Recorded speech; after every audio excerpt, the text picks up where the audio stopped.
Algunos datos que recopilé del sitio web dice que 1 de cada 7 cristianos en el mundo es perseguido. 1 de cada 5 cristianos en África es perseguido. 2 de cada 5 cristianos son perseguidos en Asia. Y 1 de cada 16 cristianos en América Latina está siendo perseguido. Para este ministerio Puertas Abiertas, ellos definen la persecución contra los cristianos como toda hostilidad hacia una persona o comunidad que es motivada por la identificación con la persona de Jesucristo. Ellos hablan de 2 tipos de persecución, uno que sería la opresión y la otra es la violencia. Ellos dicen que han detectado muchísima opresión en el ámbito de la vida, en el ámbito privado, en el ámbito familiar, también en la vida comunitaria y en el ámbito social, en el ámbito nacional, prohibiendo que ciertos cristianos no participen de la vida pública, y también en el ámbito eclesiástico. Por supuesto que este ministerio atiende diferentes formas de violencia que han establecido, tanto violencia corporal como ministerial, que sufren los cristianos producto de su fe en Cristo.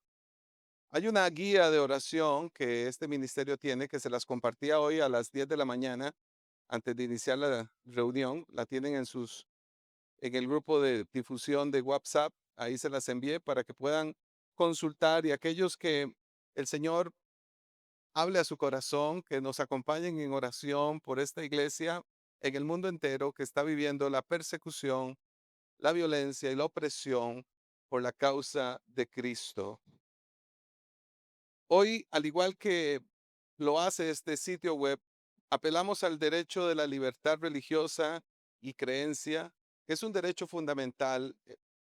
De todos los derechos humanos que existen, el derecho de religión es uno de los más frágiles, sin duda, porque implica otros derechos, como es el derecho a la libertad de pensamiento, de conciencia y de elegir la propia creencia y de poder expresarla. Por eso creemos que el derecho a la religión es un derecho esencial que está contenido en el artículo 18 de la Declaración Universal de los Derechos Humanos. Sin embargo, cristianos de más de 50 países en todo el mundo no disfrutan de este derecho o lo están viendo actualmente gravemente vulnerado. No tienen el derecho del pensamiento y de la conciencia, no tienen derecho a expresar su propia creencia y no tienen derecho a cambiar de religión. Usted dirá, ¿por qué traes este tema hoy, Daniel? Bueno, porque lo que hemos estado estudiando en las últimas semanas con respecto a la primera carta de Pedro es justamente este contenido hace 2000 años, y que vemos que a lo largo de esta historia del cristianismo ciertamente no ha sido modificado. La iglesia sigue siendo un cuerpo extraño en este mundo caído, roto, perdido. Y la respuesta del mundo caído ante la iglesia y la presencia de la iglesia en el mundo ha sido exterminarla. Es odio, es hostilidad al más grande nivel. Es un odio demoníaco, espiritual, que tiene como objetivo destruir a la iglesia de Jesucristo, aniquilarla. Su deseo es desaparecer de la faz de la tierra a la iglesia del Señor. Solo por la obra de Cristo, por su sacrificio perfecto y por la presencia del Espíritu Santo en la vida de los creyentes, este objetivo demoníaco, espiritual, no ha sido alcanzado y no será alcanzado. El Señor se encargará de perseverar a su iglesia y mantener a su iglesia en este mundo. Pero no podemos omitir que los poderes de las tinieblas siguen estando activos contra la vida de la iglesia y que esto se manifiesta en opresión y violencia contra el cristianismo. Es muy posible que la iglesia occidental, la iglesia que está cómoda, que la iglesia que está próspera, la iglesia que no tiene que ocultarse para congregarse, la iglesia que puede tener las puertas y las ventanas abiertas, es posible que a esta iglesia se le olvide que existen hoy, en este momento, lugares en el mundo que no pueden reunirse los creyentes como lo hacemos nosotros.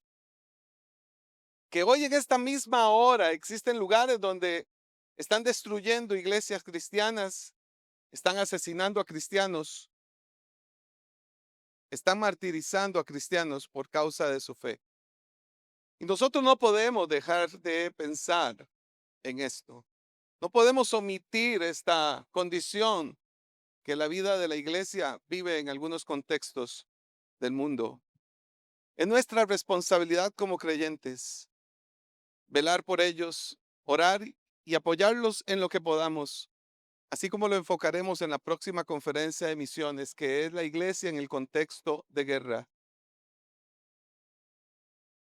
Hoy quiero entonces introducir el tema del capítulo 4 que nos corresponde hoy, los primeros 6 versículos de la primera carta de Pedro, capítulo 4, explicándoles que una de las grandes motivaciones que he podido entender de Pedro al escribir esta carta fue justamente capacitar, fortalecer y animar a un cuerpo de creyentes, principalmente gentiles, que estaban siendo altamente perseguidos por la obra del Señor y que habían sido esparcidos, habían sido expulsados a territorios de Asia Menor, hoy la República de Turquía, por causa de la fe.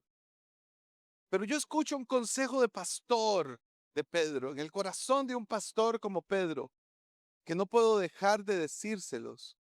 Y es que Pedro, si bien es cierto, su sentido original de esta carta fue capacitar a cristianos hace 2000 años, esta sigue siendo la motivación de la revelación bíblica para nosotros. Porque aunque nosotros tenemos el privilegio de congregarnos, abrir nuestras puertas y ventanas y poder proclamar en este lugar nuestra fe y nuestro derecho a la creencia de la religión, eso no significa que será así siempre. Que nuestras observaciones escatológicas acerca del fin de los tiempos nos hacen pensar y nos hace advertir y recomendar a la iglesia que efectivamente estos tiempos de persecución, de hostilidad y de odio contra la iglesia aumentarán conforme el fin se acerque. Y que la iglesia tiene que estar ávidamente y claramente preparada para contener la persecución y ese odio. Y como lo dice el video que hemos visto en la introducción, perseverar en nuestra fe y mantenernos firme en nuestra fe cuando estos tiempos rujan con todo poder y nos sintamos amedrentados y amenazados incluso de vida por causa de nuestra fe cristiana.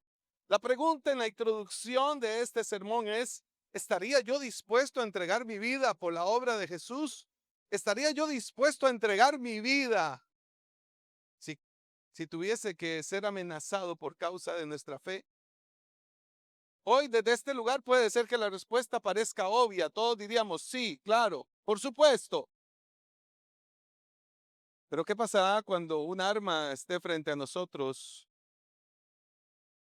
Cuando seamos apuntados y cuando pensemos que ese puede ser nuestro último instante en la vida.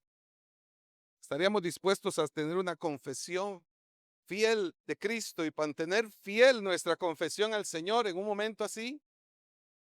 Ese es el contexto de miles de cristianos en este mismo momento, en esta misma hora en el mundo.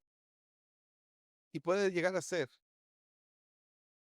el contexto nuestro en este lado del mundo.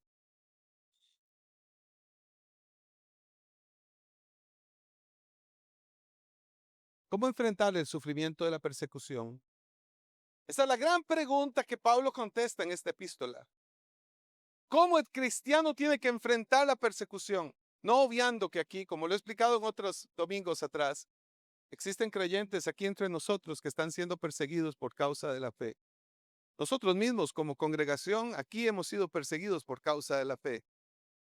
Yo he recibido aquí gente, vecinos nuestros, que me han venido a amenazar directamente. En mi cara me han amenazado aquí.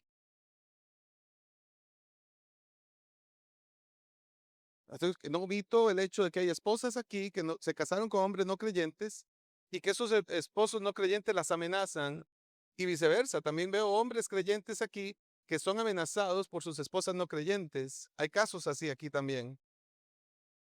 O padres que son creyentes, que tienen hijos no creyentes, que los han amenazado por la fe.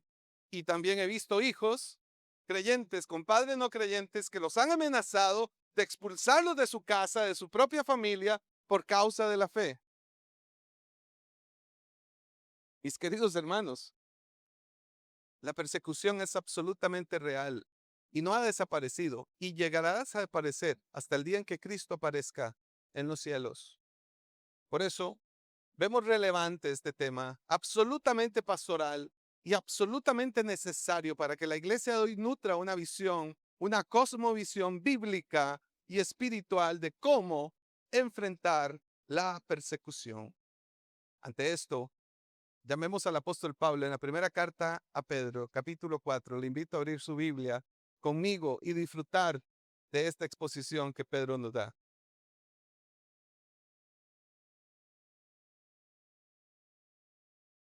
Versículo 1. Hoy arrancamos el capítulo 4. Todos los que quieran volver a escuchar los sermones que hemos estado enseñando en las últimas semanas los pueden acceder a través del canal de YouTube y en el canal de Rema Comunidad Cristiana Costa Rica, porque hay uno que no es nada con nosotros que es de México, así que tenga cuidado, porque si no, no vas a encontrar las prédicas. Hay un ministerio que se llama igual, Rema Comunidad Cristiana, pero está en México. Tienes que buscar el de Costa Rica. Primera carta de Pedro, capítulo 4, verso 1. Dice el apóstol Pedro, leo para ustedes en nueva versión internacional. Por tanto, ya que Cristo sufrió en el cuerpo, asuman también ustedes la misma actitud, porque el que ha sufrido en el cuerpo ha roto con el pecado, para vivir el resto de su vida terrenal no satisfaciendo sus pasiones humanas, sino cumpliendo la voluntad de Dios. Pues ya basta con el tiempo que han desperdiciado haciendo lo que le agrada a los incrédulos, entregados al desenfreno, a las pasiones, a las borracheras, a las orgías, a las parrandas y a las idolatrías abominables. A ellos les parece extraño que ustedes ya no los sigan en sus excesos de inmoralidad y por eso los insultan. Pero ellos tendrán que rendirle cuentas a aquel que está preparado para juzgar a los vivos y a los muertos. Por esto se predicó el mensaje de las buenas noticias también a los muertos, para que, a pesar de haber sido juzgados, según criterios humanos, en lo que atañe al cuerpo, vivan conforme a Dios en lo que atañe al espíritu. Qué hermoso como termina esta sección. Vivan conforme a lo que a Dios en lo que atañe al espíritu. Qué consejo este de Pedro tan impresionante. A ver, en este pasaje Pedro trata el tema de sufrir injustamente por ser justo. Precisamente de esto hablamos la semana pasada, el domingo pasado aquí me tocó predicar el final del capítulo 3 y es la misma línea de pensamiento. Pedro presenta el caso de Jesús, aquel justo que tuvo que sufrir injustamente por injustos. Pedro sigue el mismo tema, sufrir injustamente por ser justo, pero ahora lo atañe ya no necesariamente a la vida de Cristo, sino a la vida de sus seguidores, de cómo los creyentes tenemos una causa de sufrimiento similar a la de Cristo. Tenemos que sufrir en este mundo por vivir una vida justa, porque este es un mundo lleno de injusticia y que nos corresponde vivir de una forma justa. El vivir de una forma justa en un mundo injusto produce persecución, produce sufrimiento. ¿Por qué? Porque seremos odiados y perseguidos por esta razón. Porque el mundo no va a estar satisfecho en la manera en cómo nosotros replanteamos nuestra vida y decidimos vivir contracorriente. Ellos se asombrarán de la decisión que hemos tomado, se sentirán extrañados, pero a la vez será un motivo para insultarnos, dice Pedro. Seremos insultados por vivir de esa manera. Seremos perseguidos. Viviremos opresión, hostilidad y algunos, como lo hemos visto en la introducción del Ministerio Puertas Abiertas, incluso violencia, muerte y martirio. O martirio y muerte. Y esto nos tiene que llevar a una reflexión profunda, porque si estamos escuchando con un sentido espiritual, estamos comprendiendo algo que es profundamente práctico en la vida cristiana, cómo esta persecución por causa de la justicia nos tiene que motivar a asimilar las pruebas. pensando siempre en que Dios está en control de todo, que nada puede suceder en contra de su voluntad. Pedro invita a los creyentes a estar dispuestos a sufrir persecución por causa de Jesucristo y su justicia. Él hace un llamado para que los creyentes manifestemos una fe inquebrantable ante la persecución. Y este es uno de los grandes objetivos de este sermón, mantener una fe inquebrantable ante la persecución. Para lograr esta misión, Pedro recomienda que va a la batalla con una fe inquebrantable, armado de una comprensión bíblica. Él le dice así en este texto, en esta versión, con la misma actitud que hubo en Cristo ante el sufrimiento por causa de la redención. Pedro dice en el verso 1 que hemos leído, por tanto, ya que Cristo sufrió en el cuerpo, asuman también ustedes la misma actitud, porque él que ha sufrido en el cuerpo ha roto con el pecado. Amados hermanos, algo de lo maravilloso de la doctrina de la salvación es que Cristo no dudó en llevar el peor de sus sufrimientos, la cruz. Gálatas capítulo 3, verso 13, el apóstol Pablo nos recuerda, Cristo nos rescató de la maldición de la ley al hacerse maldición por nosotros, pues está escrito, maldito todo el que es colgado de un madero. Jesús murió en aquella cruz bajo el juicio divino, logrando allí el más grande logro para un creyente, la victoria sobre el pecado. Exhibió su poder condenador sobre los enemigos espirituales y sobre el poder de la muerte. Cristo sufrió en el cuerpo, experimentando toda la fuerza de la maldad del pecado, pero al hacerlo, venció y mostró su victoria sobre todas las fuerzas del mal, obteniendo salvación para todo aquel que cree y alcanzando merecimiento, honor y alabanza de forma eterna. Es así entonces como Pedro recomienda a los creyentes que debemos de asumir esa misma actitud, ese mismo propósito que tuvo Cristo de sufrir, de ser perseguido e incluso volverse maldito y maldición en la cruz del Calvario por causa del pecado, pero manteniendo una disposición firme de perseverar ante el sufrimiento y no claudicar. Mantener firme su fe en el Señor hasta las últimas consecuencias. Y lo que Pedro está diciendo es, debes de mantenerte firme aun cuando tu destino sea el martirio o incluso la muerte. Ahora, algunos se preguntarán, bueno, pero esto que enseña el apóstol Pablo aquí no es algo nuevo. Realmente eso lo encontramos también en los evangelios. Y eso es así. Jesús habló del martirio y habló del precio de seguirlo a él. Hoy, ante la oferta de un evangelio falso, barato, como se ofrece por doquier, volvamos a las bases bíblicas y a los fundamentos reales de la vida de fe que reconocen a Cristo y el precio de seguirlo a Él. Por ejemplo, en Lucas capítulo 9, verso 23, el Señor Jesucristo le dijo a quienes lo escuchaban, si alguien quiere ser mi discípulo, que se niegue a sí mismo, tome su cruz cada día y me siga. El Señor incluyó en esta declaración del discípulo, esta es la declaración del discípulo, Él incluyó un llamamiento a tomar la cruz.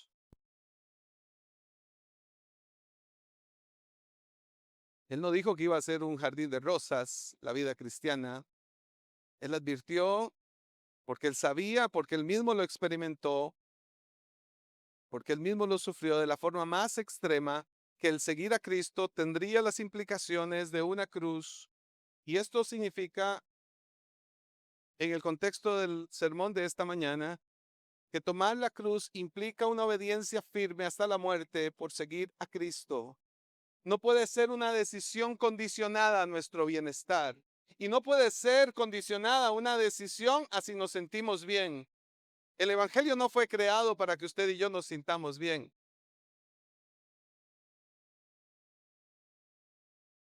Es la predicación de salvación para el mundo, y un mundo que no quiere creer, que se resiste a creer y que además odia el mensaje y odia a sus mensajeros. En este pasaje de Lucas 9, Jesús pone en positivo el llamado del discípulo, pero también hay un llamado en lo negativo. Mateo 10, verso 38 y 39. El que no toma su cruz y me sigue no es digno de mí. El que se aferre a su vida la perderá, y el que pierda su vida por mi causa la encontrará. El que se aferre a su vida la perderá, pero el que pierda su vida por mi causa, la encontrará. Qué emocionante, qué motivante es escuchar la voz del Señor en este sermón, decirnos esto. Esto tiene un principio paradójico con el mundo moderno. Un mundo moderno que, intoxicado de pensamiento positivo, te dicen, encuéntrese con usted mismo y será feliz. Haga lo que usted quiere y será feliz. Y la voz del Señor desde este sermón es, si pierdes tu vida, realmente la encontrarás. Qué paradójico es el Evangelio, el mensaje común del mundo contemporáneo. Qué cuidado tiene que tener el cristiano de no venderse a esas falsas pensamientos positivos y a esas ideologías contrarias al cristianismo y realmente escudriñar con pensamiento crítico y bíblico todo lo que recibimos de este mundo. De pronto nos suena inofensivo, nos suena hasta positivo creer eso, pero si te das cuenta es un pensamiento absolutamente antibíblico. El pensamiento positivo, ese estoicismo, estuve estudiándolo en estos días, porque no es algo nuevo. El pensamiento positivo viene desde la época de los griegos. Los estoicos fueron los primeros en estar declarando estas manifestaciones de positivismo en el pensamiento. Son contrarias al pensamiento bíblico. Y por eso el creyente tiene que estar atento. Por eso es que tenemos que alimentar nuestro corazón y nuestra mente, principalmente del Evangelio. Hoy, en medio de un círculo de tanto influencer, de tanto mensaje que nos llega a través de las redes sociales, de tantas opiniones, de tanto mensaje de libertad de pensamiento, exhorto a la iglesia que concentremos nuestro pensamiento en la Escritura y en la palabra de Dios, que pongamos a prueba lo que escuchamos y lo que recibimos a través de estos mensajes de redes sociales y que lo pesemos bíblicamente, pero que nuestro pensamiento sea gobernado por la palabra de Dios. En un mundo cada vez más hostil y violento contra los cristianos, los creyentes debemos de armarnos, como dice Pedro, con el mismo pensamiento que tuvo Jesucristo, comprendiendo que la cruz precede a la corona y a la victoria, esa victoria definitiva contra el pecado, donde para aquellos que viven violencia y maldad por causa de la fe en Cristo, morir significa alcanzar la victoria de la salvación, así como la libertad para siempre de la influencia y los efectos del pecado. Una pregunta que me ha intrigado a lo largo de la historia de mi cristianismo ha sido cómo hicieron esos hombres y mujeres del primer siglo y de lo largo de la historia del cristianismo para mantenerse firmes hasta el final con una fe inquebrantable a pesar de la amenaza de muerte. ¿Cómo hicieron estos hombres y mujeres para contener el temor de perder la vida ante la amenaza contundente e inminente de la muerte? ¿Qué recursos espirituales y qué recursos psicológicos tuvieron para estar firmes? Y esa pregunta me la contestó Pedro en esta carta, porque Pedro da una recomendación a aquella iglesia perseguida. Les dice, para mantenernos firmes ante la persecución que estamos viviendo, debemos de reconsiderar y ver la muerte de una forma distinta. El mundo, la gente del mundo ve la muerte como el fin del camino. Pero nosotros los cristianos no vemos la muerte como el fin del camino. Vemos la muerte como el inicio del camino verdadero. Si te das cuenta, Pedro motiva a sus oyentes diciendo, vean la muerte no como el fin, como la desgracia de la existencia. Vean la muerte más bien como el beneficio, como el beneplácito de haber vencido al pecado. Ya nunca más tendrás que luchar contra el pecado y ya nunca más tendrás persecuciones y tampoco tendrás preocupaciones como las que tienes en esta vida. Habrás alcanzado la corona, el triunfo. Habrás vencido la muerte y al pecado. Habrás recibido la victoria de Cristo. Qué magnífica forma de entender la muerte nos enseña el apóstol Pedro en este pasaje. Nosotros aquí, lógicamente, por las relaciones afectivas, nos duele la pérdida de un ser amado. Pero, amados hermanos, sinceramente, a lo largo de 2000 años, el cristianismo ha celebrado la muerte de un creyente. Porque lo que hacemos con aquel que muere es admirar su destino. Entender que nunca más tendrá que luchar contra el pecado, que habrá alcanzado la gloriosa victoria para siempre, que habrá recibido la salvación y la vida eterna, que se habrá mantenido ahora en la existencia y en el refugio de nuestro Dios. Esto nos tiene que hacer reflexionar a nosotros también, porque cuando pensamos en los seres queridos que partieron, podríamos pensar en esto. Gloria a Dios, que ahora está en un lugar de reposo, de calma, de plenitud, de satisfacción total. Ya no tiene que luchar como yo contra la ira, contra la murmuración, contra los deseos de egoísmo, contra los deseos de la carne, las pasiones desenfrenadas. Ya no más. Dejó de sufrir. Ahora está refugiado en el trono de nuestro Señor. Qué hermoso el principio que enseña Pedro. La cruz precede a la corona. Eso es lo que experimentó Jesús. Y así nosotros también lo viviremos. Hebreos capítulo 12, verso 2. Dice, fijemos la mirada en Jesús, el iniciador y perfeccionador de nuestra fe, quien por el gozo que le esperaba soportó la cruz, menospreciando la vergüenza que ella significaba, y ahora está sentado a la derecha del trono de Dios. Quien por el gozo que le esperaba soportó la cruz. Parece ser que estos cristianos que no han temido el ser martirizados, el ser amenazados de muerte o incluso ser asesinados por la causa de Cristo, leyeron muy bien este versículo.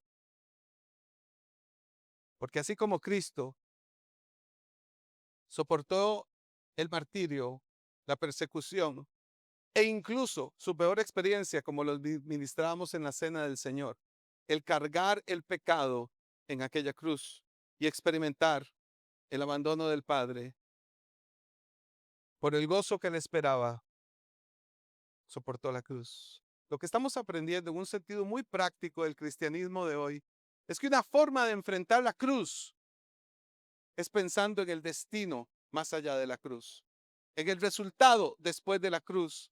Lo que Pedro nos está diciendo es, cristianos, no teman a la persecución. En vez de fijar su pensamiento en la persecución y en el dolor que esto provoca, su pensamiento tiene que estar dirigido a lo que va a suceder después de la cruz. Porque después de la cruz, lo que está garantizado es una plena, absoluta y gloriosa victoria, donde nunca más experimentarás ninguna clase de persecución, dolor, martirio, enfermedad, muerte, nada. Así está escrito.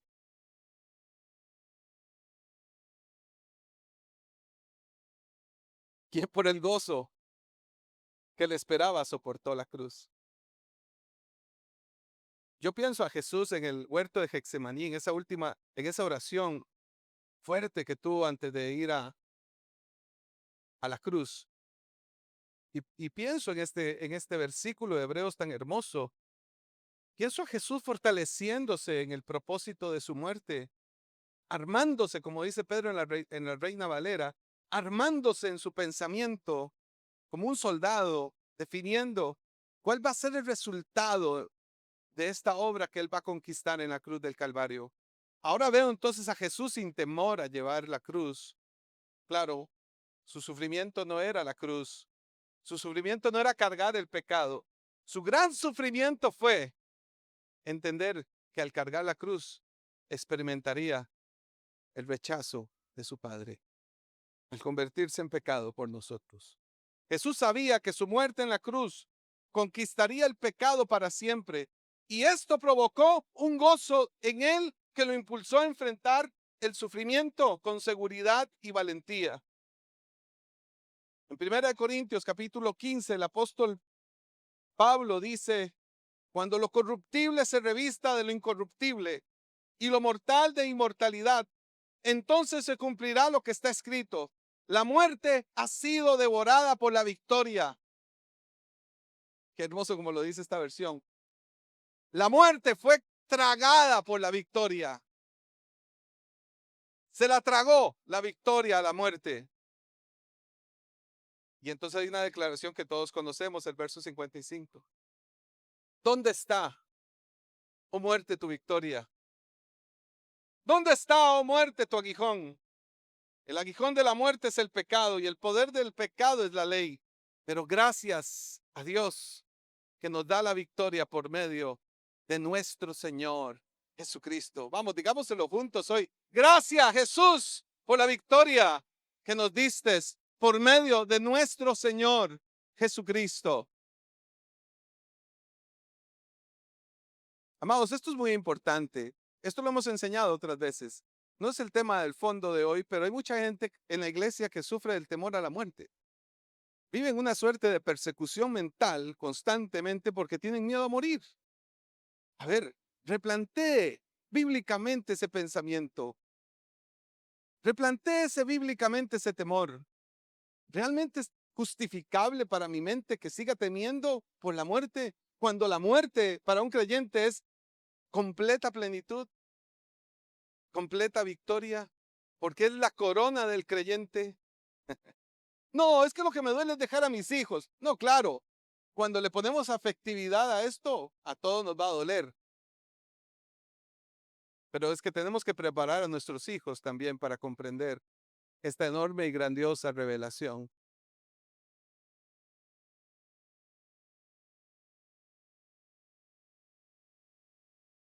Es la más grande victoria que un cristiano puede experimentar y vivir. Morir en victoria por la victoria de Cristo. Sí, sé que tenemos que enfrentar esos temores y tenemos que enfrentar esos vacíos y enfrentar esas emociones que quiebran nuestro corazón. Pedro instruye a los lectores a no temer la persecución por causa de la fe en Cristo, y más bien nos alienta a mantenernos firmes con la misma aptitud que Cristo la enfrentó y viviendo para Él. Y entonces hay una pregunta que hay que contestar. ¿Cómo vivir para Cristo aún en los tiempos de persecución? Volvamos a 1 de Pedro 4. Él dice en el verso 2, para vivir el resto de su vida terrenal, no satisfaciendo sus pasiones humanas, sino cumpliendo la voluntad de Dios. Pedro nos da una exhortación pastoral aquí. Pedro nos está diciendo que el pecado es desobediencia absoluta a la voluntad de Dios. Jesús enseñó que todo aquel que escucha la palabra de Dios debe de obedecerla y ponerla en práctica en su vida. Miércoles pasado que estábamos ministrando aquí en el culto de oración sobre la sordera espiritual que incluye la vida del cristiano, una administración muy fuerte, fuimos muy fuertemente confrontados acerca de este pecado llamado sordera espiritual. Decíamos que la Biblia, el Señor demanda, Mateo 7, que aquel hombre prudente es aquel que escucha la palabra, pero también la obedece. No basta con escucharla, sino que hay que obedecerla. En eso radica el principio de la obediencia, que es exactamente lo que Pedro nos está enseñando aquí. El creyente verdadero debe de vivir experimentando santidad, lo cual reconoce resistir los deseos pecaminosos, las pasiones humanas, arraigados en la carne no redimida, para poder cumplir la voluntad de Dios en nuestras vidas. Pablo lo dice en Romanos 6 de esta forma: de la misma manera también ustedes considérense muertos al pecado, pero vivos para Dios en Cristo Jesús. Por lo tanto, no permitan ustedes que el pecado reine en sus cuerpos mortales, ni obedezcan a los malos deseos. Por lo tanto, la labor del creyente implica una transformación de la vida pasada. Por esa razón, Pedro dice en los versos 3 y 5, pues ya basta con el tiempo que han desperdiciado. Literalmente fue así. Desperdiciamos nuestra vida sin Cristo, haciendo lo que le agrada a los incrédulos, entregados al desenfreno, a las pasiones, a las borracheras, a las orgías, a las parrandas, a las idolatrías abominables. A ellos les parece extraño que ustedes ya no los sigan en sus excesos de inmoralidad y por eso los insultan. Pero ellos tendrán que rendirle cuenta a aquel que está preparando para juzgar a los vivos y a los muertos. Es una descripción clara de la vida trágica del incrédulo. Pedro exhorta a los creyentes a abandonar todas las conductas que corresponden a la vieja vida sin Cristo, la cual manifiesta la esclavitud del pecado y el juicio divino para condenación. Pedro dice que la vida pecaminosa fue un tiempo desperdiciado en el cual vivíamos haciendo lo que le agrada a los incrédulos. El corazón de un no creyente está determinado para vivir esclavizado por el pecado, oponiéndose a la voluntad de Dios y entregado a pasiones vergonzosas. Pedro señala que aquellos no creyentes que ahora ven la conducta de un creyente les parece extraño. Otra versión diría asombrados, sorprendidos, que ya no sigan sus excesos de inmoralidad. Y al ver esto se separaron de estas y al ver que estos se separaron de estas prácticas inmorales, dice Pedro que los insultan y hablan mal de los creyentes. Yo creo que todos aquí hemos experimentado esto por causa de Cristo. Los que antes eran nuestros amigos por causa del pecado, ahora por causa de Jesucristo se convirtieron en nuestros enemigos. Y para Pedro esto es persecución injusta por causa de una razón justa. Estos que persiguen y acusan a los creyentes, un día tendrán que rendirle cuentas delante de Dios, pues este pecado no será ignorado en el juicio venidero. Pablo dice en 2 de Tesalonicenses capítulo 1, verso 6, Dios, que es justo, pagará con sufrimiento a quienes los hacen sufrir a ustedes. Y a ustedes que sufren, les dará descanso. Lo mismo que a nosotros. Esto sucederá cuando el Señor Jesús se manifieste desde el cielo entre llamas de fuego con sus poderosos ángeles, para castigar a los que no conocen a Dios ni obedecen el Evangelio de nuestro Señor Jesucristo. Ellos sufrirán el castigo de la destrucción eterna, lejos de la presencia del Señor y de su glorioso poder. ¿Cuál es el destino de aquellos que persiguen, oprimen y asesinan cristianos? Aquí está. Les espera un terrible juicio. Tendrán que pagar por hacer sufrir. Y entonces ellos sufrirán. Y aquellos que permanecieron firmes hasta el fin descansarán. Un terrible desenlace aguarda al mundo incrédulo. El Señor juzgará al mundo y a todos aquellos que se oponen a la verdad de Dios y a sus hijos. Volvamos a 1 de Pedro 4 y cerremos este sermón. ¿Por qué un creyente verdadero que está dispuesto a vivir persecución por causa de Jesucristo debe de vivir obedeciendo la palabra de Dios? Pedro dice en el verso 6 y final, por esto se predicó el mensaje de las buenas noticias también a los muertos, para que, a pesar de haber sido juzgados según criterios humanos en lo que atañe al cuerpo, vivan conforme a Dios en lo que atañe al espíritu. El creyente debe prepararse constantemente con la esperanza gloriosa de la vida eterna. El Señor ha prometido por medio de su palabra que el creyente a través de su muerte vencerá al pecado. Escaparán del juicio final y llegarán ante el cielo eterno. Pedro recuerda a sus lectores que el Evangelio, el mensaje de salvación, también se predicó a los que habían muerto, cristianos fieles que habían muerto. Estos son aquellos que habían escuchado y creído el mensaje para cuando él escribió esta carta. Y a pesar de que ellos fueron juzgados, dice, ejecutados físicamente, ellos ahora por medio de Jesucristo estaban triunfantemente vivos en espíritu por el propósito de Dios.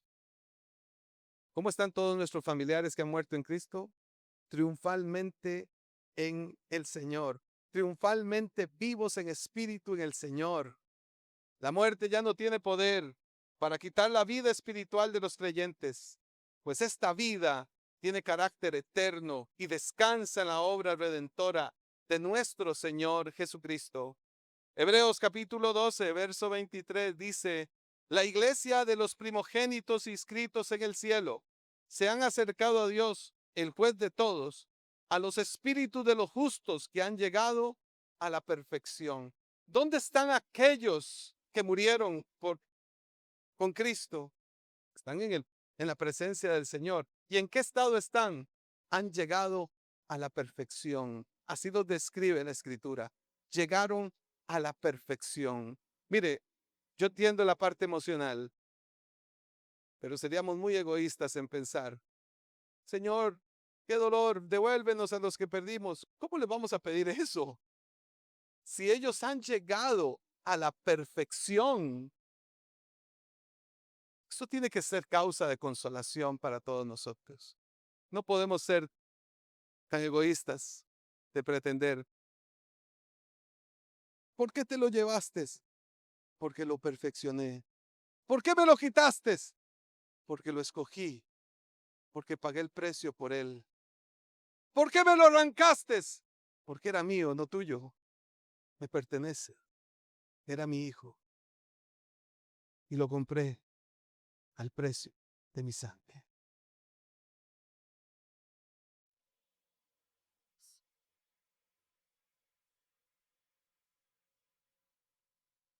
Ahora por causa de Jesucristo, lo único que puede hacer la muerte a un creyente, escuche bien iglesia, lo único en que puede afectar la muerte a un creyente es en ser el medio que Dios usa para que podamos llegar triunfantemente hasta su presencia.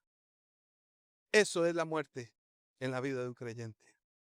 Es solo un medio del cual Dios usa para llevarnos triunfantes ante su presencia. Los creyentes, aunque muramos, sabemos que nuestro espíritu permanece vivo, como dice Pedro, y seguro por la gloriosa promesa de la vida eterna. Un pensamiento final. Iglesia, ninguna presión, persecución injusta o violencia que experimentemos por causa del Evangelio por parte del mundo anticristiano nos podrá privar de la victoria que alcanzó Jesús. Nuestras reflexiones sobre Primera de Pedro nos demuestran que el sufrimiento por causa del Evangelio produce en el creyente un aumento de fuerzas espirituales, nos hace humildes, nos motiva a orar, nos hace meditar en la recompensa. Y si morimos, habremos acabado para siempre con el pecado y llegaremos triunfantes a las moradas celestiales. Le invito a estar en pie conmigo.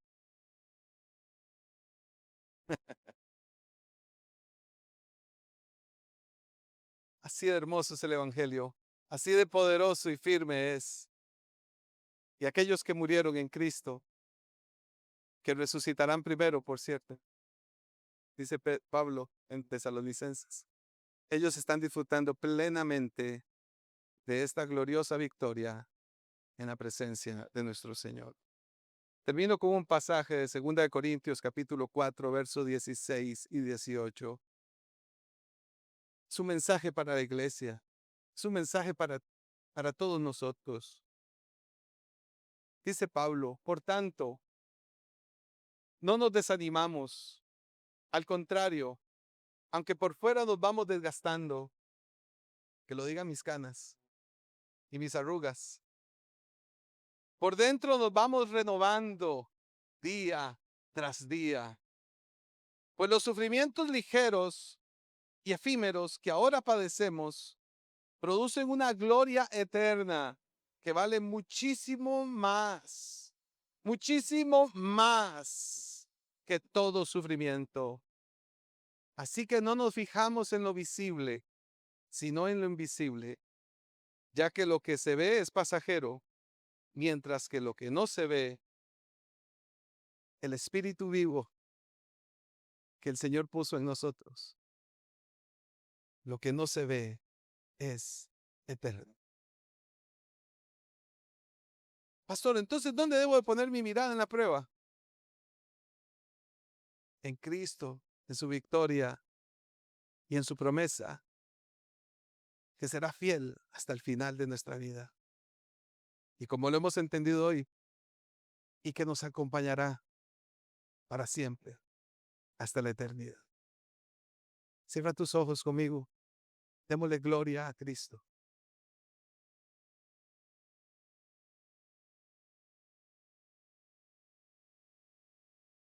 ¿Qué entrenamiento hemos tenido en estos domingos? Un entrenamiento para enfrentar el sufrimiento y la persecución. No te desanimes si estás siendo perseguida o perseguido, si estás viviendo persecución, si estás enfrentando sufrimiento por causa de la persecución. Cobra fuerzas hoy y conforme a la enseñanza de Primera de Pedro, fijemos nuestra atención y nuestra mirada en que luego de la cruz hay una gran corona que espera para los hijos e hijas de Dios. Señor Dios Todopoderoso, gracias por tu palabra fiel y justa, propicia y oportuna para los tiempos que vivimos. Yo te agradezco, Señor, porque así como esta carta edificó a aquellos creyentes del siglo I, hoy sigue por poder de Dios, porque es poder y vida de Dios, sigue edificando y fortaleciendo a tu pueblo. Hoy, aquí está tu pueblo y tu iglesia. Aquí estamos, Señor, experimentando fortaleza de tu espíritu a través de tu palabra y comprendiendo estos sufrimientos pasajeros que vivimos en la vida jamás se podrán comparar con la victoria eterna y gloriosa que experimentaremos por causa de Cristo a través de la vida eterna. Hoy, Señor, edifica la fe de tu pueblo. Edifica el corazón para permanecer firme sin avergonzarnos del Evangelio, con una fe inquebrantable, una fe correcta, que aunque vengan los tiempos de persecución, aunque el enemigo como león rugiente ande aquí mirando a quién devorar, nosotros, Señor, con todo permaneceremos firmes, comprendiendo el peso del discípulo. Si alguno quiere venir en pos de mí, niéguese a sí mismo, dijo el Señor. Tome su cruz, cueste lo que cueste, pase lo que pase. Sígame. Señor, edifica la fe de los que estamos hoy aquí y edifica la fe de tu iglesia en esta generación.